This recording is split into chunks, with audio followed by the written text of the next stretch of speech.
This video will go over the CPOE discharge process in Meditech.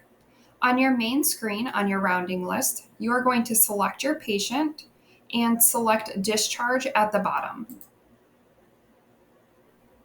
This will open up to your discharge screen. There are 5 parts to a discharge for a provider. The first one is anticipated DC, date and time. The next one is discharge to. The assess and care plan will be done by nursing. The third one is DC meds and scripts. The next one, it is not in red, but it is a requirement, and it's PDoc instruct. And then the fifth one is the DC order. So starting at the top, anticipated DC, if you click on edit, it will open up to the calendar and it will default to today. You can make any changes to the date, and then you will enter the time of the anticipated discharge and click OK. The second one is discharge to. I'm going to select discharged home self-care. And if you notice, as I enter the documentation, the red goes away and it turns to blue. Again, the next part will be done by nursing. The third one is DC meds and scripts.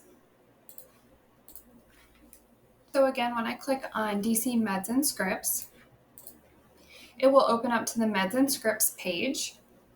I can see I have my home medications and then the current inpatient medications that the patient is taking. Both of these are a multivitamin. I can continue the home medication or I can discontinue it. I can also convert the inpatient medication, if need be, to a home medication. And if anything in the sentence string needs changed or updated, you can do that by selecting the blue pencil and changing any of the details.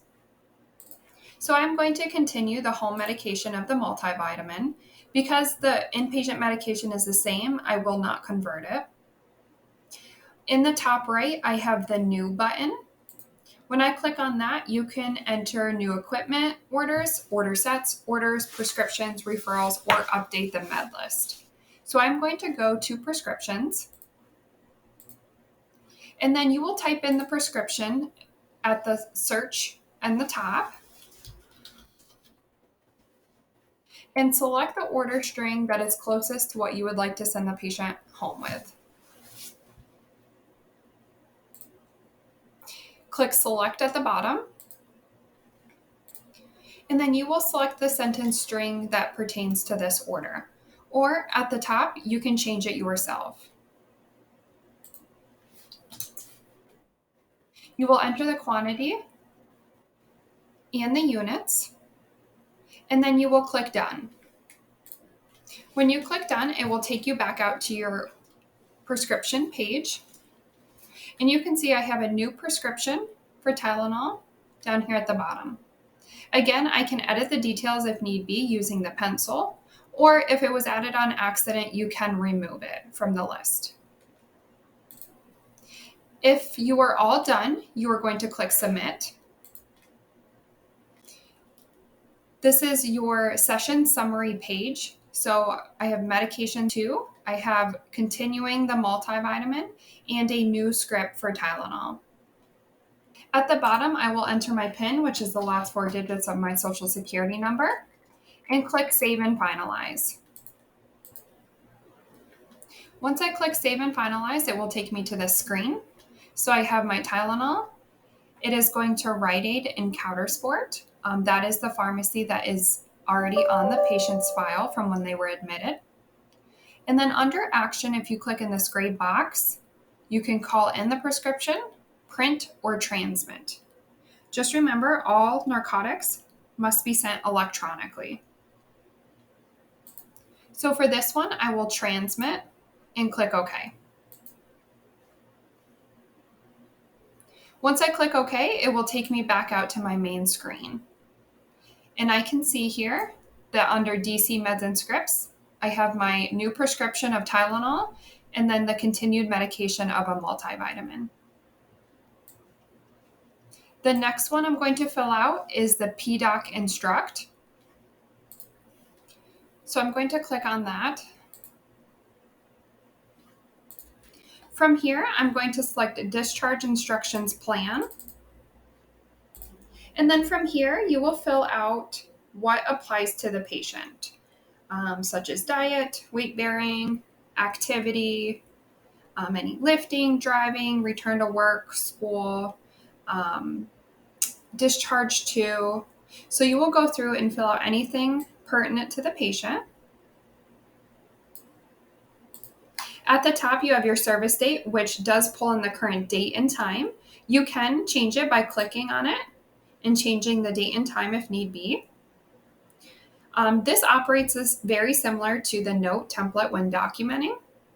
So if I click on discharge diet, it's point and click, and I can select a diet on the right-hand side. I can also enter a comment down here at the bottom. Weight bearing is next. Again, select what it pertains to the patient. And then you will go down through and document anything that pertains to this specific patient. Discharge to must be filled out. Again, point and click, so you can select something on the right-hand side or put a comment in at the bottom. And then once you scroll down, you can find provider-specific discharge instructions that apply to the patient. And anything down here at the bottom, you can click and change any instructions if need be. So you can scroll through these and add in any of the instructions that will apply to this patient. And again, edit anything at the bottom. Once you are done filling this out, you will click Submit, bottom right. And then same thing, if you need a cosigner, you will click Cosigner. Otherwise, you will click Signed and enter your PIN, which is the last 4 digits of your Social Security. And then you will click Enter on the keyboard. You can see I now have discharge instructions under PDoc Instruct. And then the final piece is the DC order. So if you click Add,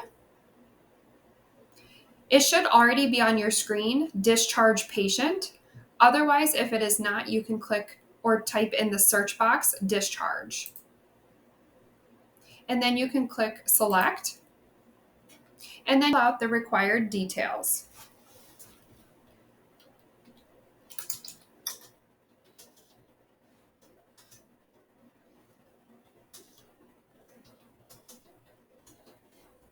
When you get to follow-up appointment, you can select F9 on the keyboard and select what pertains to the patient. Once you fill out the required details, you can click Done. And then here is your new discharge order. And then you will click Submit on the right-hand side. And then click OK. And now we can see we have our DC date in, discharge to. We have our DC meds and scripts complete. We have PDoc Instruct complete, as well as discharge order. If everything is complete, you are going to click Submit and Refresh. And then you can exit out of this. Once your part is complete as a provider, nursing can then go in and enter their information, such as a follow-up appointment and any discharge instructions. And when they are complete, they will be the ones to print off the packet and go over it with the patient. The last button at the bottom is Sign. If it is black, which mine is, that indicates that there is stuff in here to sign. If it is grayed out and you cannot click on it, that just means that there is nothing in there for you to sign. So if I click on the Sign button, it will take me into my queue to see what needs signed. On the left-hand side, you have a little check mark. If you click on that blue check mark box, it will place a check mark in front of all of them and highlight everything. And then you can click submit.